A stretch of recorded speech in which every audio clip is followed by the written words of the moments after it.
নমস্কার বন্ধুরা, আশা করি আপনারা সকলে ভালো আছেন। আজকে বানিয়েছি সুজির রসমালাই বা সুজির দুধ পিঠা। পিঠাটি সুজির হলেও খেতে কিন্তু খুব দারুণ। তাহলে চলুন দেখা যাক পিঠাটি কি করে বানিয়েছি। সুজির রসমালাই বানানোর জন্য আমি প্রথমে একটা কড়া বসালাম। এখন এর মধ্যে 2 চামচ ঘি দিয়ে দেবো।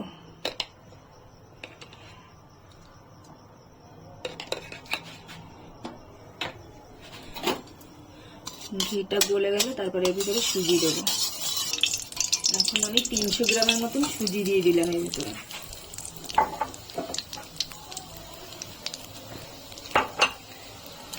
সুজিটা হালকা করে ভেজে নিতে হবে।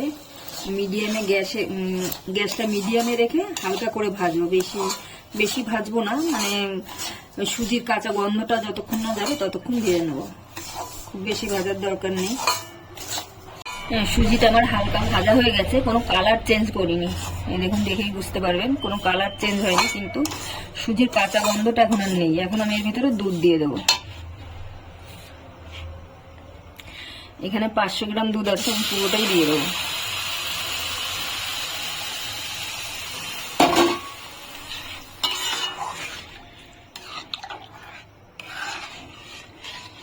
এবার জাল করে পুরো দুধটা শুকিয়ে ফেলবো, শুকিয়ে একটা মন্ড মতন তৈরি করব।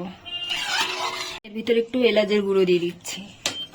আমি এর মধ্যে চিনি দিচ্ছি না, পরে আমি সুজিটা মাখার সময় কনডেন্স মিল্ক দেবো। হ্যাঁ, আপনারা চাইলে এর মধ্যে এই সময় 2 চামচ কিংবা 3 চামচ চিনি দিয়ে নেবেন। সামান্য পরিমাণে একটু লবণ দিলাম। ব্যাস, এবারে একদম শুকনো হয়ে এসছে প্রায়, আরো একটু শুকনো করতে হবে। একটু শুকনো করে নামাবো। এই দেখুন, আমার এরকম করে নিতে হবে। এটা আমার তৈরি হয়ে গেছে। আমি এখন একটা প্লেটে নামিয়ে নিচ্ছি। এটা আমি নামিয়ে নিয়েছি। এখন খুব গরম আছে, একটু ঠান্ডা হলে তারপর ভালো করে মেখে নেব। এখন আমি একটা ভিজে কাপড় দিয়ে ঢেকে রাখছি 2-3 মিনিটের জন্য।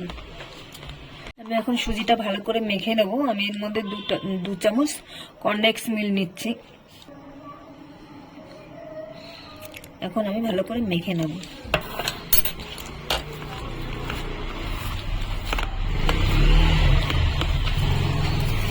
ভালো করে মাখতে হবে, ভেতরের জন্য গুটলি না থাকে। একদম ছানা যেভাবে মাখি আমরা, এরকম ভাবে সেইভাবে ঠেসে ঠেসে মাখতে হবে।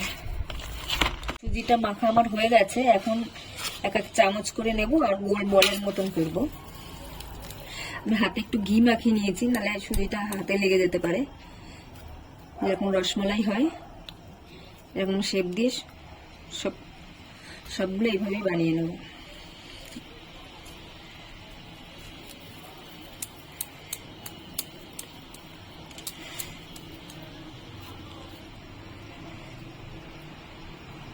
এইভাবে সব বানিয়ে নেব। সবগুলো রসমালাই হয়ে গেছে। এবার আমি দুধে ছাড়বো। এখানে আমি 1 কিলোর মতন দুধ গরম করে নিয়েছি। গরম করে হালকা ঠান্ডা করে নিয়েছি। আর এইখানে কিছুটা পাটালি গুড় আমি গরম করে, এটাও হালকা ঠান্ডা, কারণ গরম দুধের মধ্যে গুড় দিলে কেটে যেতে পারে। এখন আমি এটা গুড়টা দুধের সঙ্গে মিশিয়ে দিচ্ছি, মিশিয়ে জাল করে নেব। দুধটা আমার টকবক করে ফুটে গেছে। এখন আমি রসমালাইগুলো এর মধ্যে ছেড়ে দেবো। একটা একটা করে ছাড়বো। সবগুলো একসঙ্গে দিয়ে ঘাটাঘাটি করলে হবে না। সবগুলো রসমালাইয়ের মধ্যে দেওয়া হয়ে গেছে। হালকা ভাবে একটু নেড়ে দেবো। এখন 10-15 মিনিট ধরে জাল করবো।